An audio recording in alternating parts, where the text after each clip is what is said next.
Hi, I am Ganesh Ramakrishnan and I would like to welcome you to this course on data structures and algorithms. Today we will begin with our first lecture on algorithms. We will begin with sorting. We will begin with the paradigm for sorting which leverages comparison between elements. So, comparison in the sense you look at the ith element of an array and compare that with the jth element of an array and perform operations based on the outcome of this comparison. We will consider some abstract data types for sorting that build upon this comparison for sorting. In particular, we look at selection, insertion and heap sort based on different choices of the abstract data type. We will have these three different versions. We will also consider the in place variants of these three sorting algorithms and perform analysis. We will then discuss a slightly different paradigm for sorting which is a divide and conquer based approach.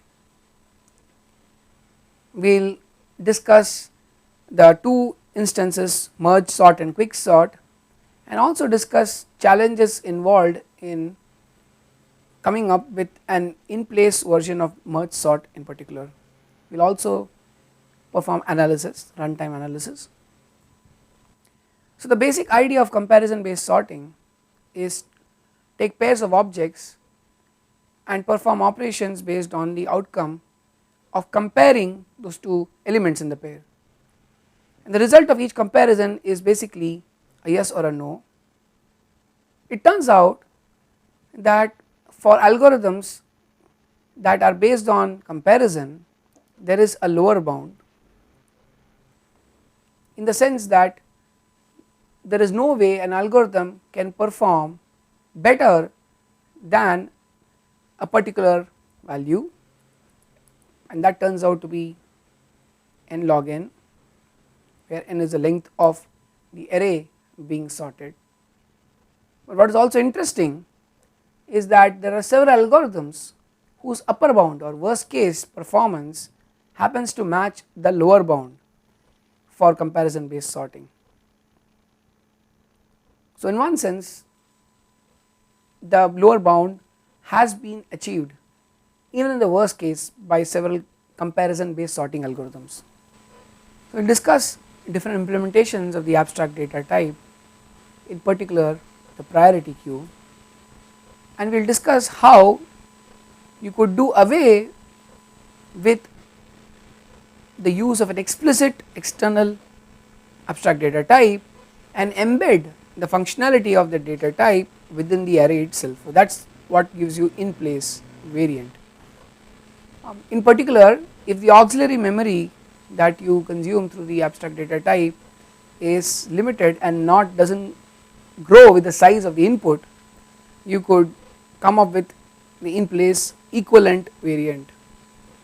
We will also discuss an important tool for proving the correctness of an algorithm called the loop invariant, and we will discuss three aspects of loop invariants. Finally, we will discuss the complexity of the algorithms and also present lower bounds on running time that apply to comparison based sorting algorithms in general. The priority queue is a very natural choice of an abstract data type. The priority queue lets you specify the highest priority element, and both insertion and selection from the data type, abstract data type, could be based on priority. So, different implementations of PQ lead to different sorting algorithms. So, the basic idea of sorting using priority queue is that an input sequence S is iterated upon, and for every element that you iterate upon within S, every element E, place that into this auxiliary data structure P, As I pointed out, this is done for each element E of S. Thereafter, you pick elements from P in an intelligent manner. So, you would intelligently enumerate elements from P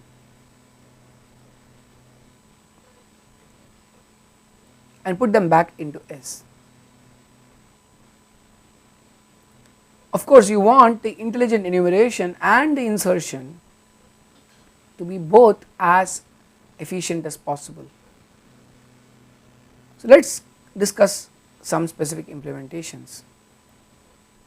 So, when the priority queue is an unsorted list or an unsorted array, the algorithm for sorting is called selection sort. The choice of list as against the choice of an array does not make any significant difference. You could also use a sorted list based implementation of the priority queue. In such an instance, the sorting algorithm is called insertion sort. You could replace the list with an array. You will have some slight efficiency improvement, but the order of complexity does not improve as such. A more interesting implementation of the priority queue is as a heap, and that gives you heap sort. So, let us start with selection sort, an unsorted list. What is the complexity? So, insertion could happen either at the beginning or the end of the list P. So, in either case the complexity is order 1. It really depends on how the list is stored, from the beginning to the end or the other way around. In either case, finding the index of min would require you to scan the list. So, this is basically an order n time. N is the size of the list as you are scanning. Delete requires just deleting that specific element at position m. In this process, however, you will need to shift back elements and make the list compact. So, the compaction time would depend on the size of the list. So, initially the compaction time is just order 1, then it is order 2 and so on. So, the overall time required is order n square. As I pointed out, at every iteration scanning the list would require order n, where n is the size. Compaction in the worst case can be order n when you find the element to the other end of the list. Interestingly, the best and worst case running times for selection sort are both theta n square. So, recall that Fn is order Gn if for all n greater than or equal to n naught, Fn is less than or equal to m times Gn for some m, and the relation between theta and O is as follows. Fn is theta Gn if Gn serves as an upper bound for Fn, that is Fn is order Gn,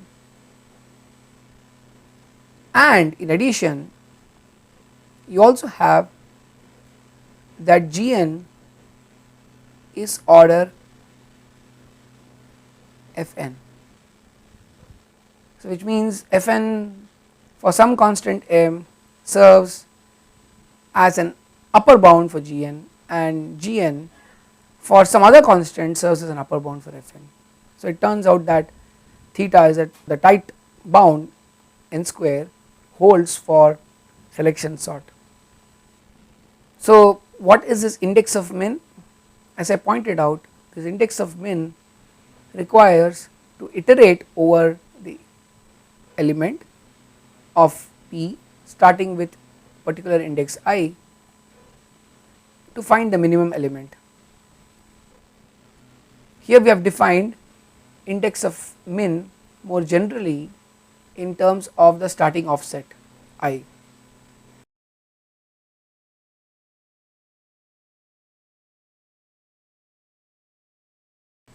We will make use of this particular subroutine in several cases. Now, is there an in place version of selection sort? It turns out that there does exist an array based in place selection sort. What is the idea here? The idea is once you find the minimum element of S starting at a particular position I, which is the index of the min between position I and position n, the end of the array, you swap the elements at positions I and m respectively.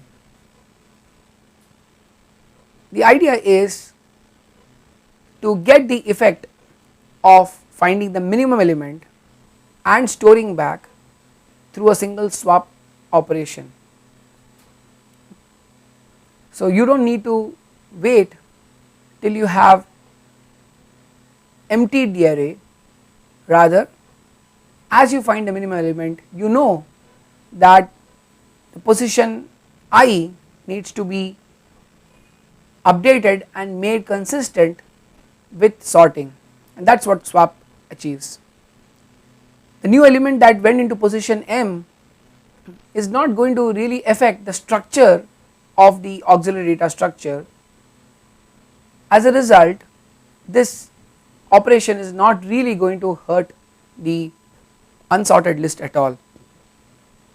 An interesting point to note is the stopping criterion, which is I equals n minus 1. So it turns out that by the time you have exhausted finding minimum element between position I and the end, and especially for I ranging from 1 to n minus 1. So by the time I is n minus 1, it turns out that you have already identified the nth element to be the largest element anyways. So the answer to this question, why does it suffice to execute until I equals n minus 1? The answer is that the nth element has already been unanimously found to be the largest element in the array. How do we prove the correctness of selection sort? So here is the claim: at start of each iteration of the ith repeat loop, the subarray S1 to Si minus 1 consists of the I minus 1 smallest elements of S in ascending order. So as I pointed out earlier, instead of emptying the array altogether, all you are doing is treating the first I minus 1 elements of array S to be updated with respect to sorting, and treating the rest of S as the abstract data type or the unsorted list that we deal with as we keep updating S. So the scan is over S I to S n, whereas the insertion is on the array S1 to I minus 1. We need to discuss three properties of this loop invariant condition to be able to use this condition to prove correctness of the algorithm. The first is initialization. You need to prove that this condition of S1 to I minus 1 being sorted holds prior to the first iteration of the loop. You need to prove that after each iteration of finding the min and swapping, this condition is maintained, and at termination The invariant helps show that the algorithm is actually correct, because at termination what you are referring to as the sorted subarray in the invariant condition turns out to be the entire array itself. So we will quickly show that all the three properties of initialization, maintenance and termination are satisfied for this loop invariant property. So how does this hold at the beginning? Well, it holds at the beginning because initially your I is 1 and therefore you are referring to an empty subarray. What happens at the next iteration is you find the minimum element of the remaining subarray and insert it, that minimum element, at the beginning of this subarray through a swap. As a result, this loop invariant condition holds after the first iteration. In fact, what we have just proved is the maintenance property. You could use the same argument to prove that the loop invariant holds after the second iteration, provided or assuming that the initialization has been already done, which is the prefix subarray is already sorted.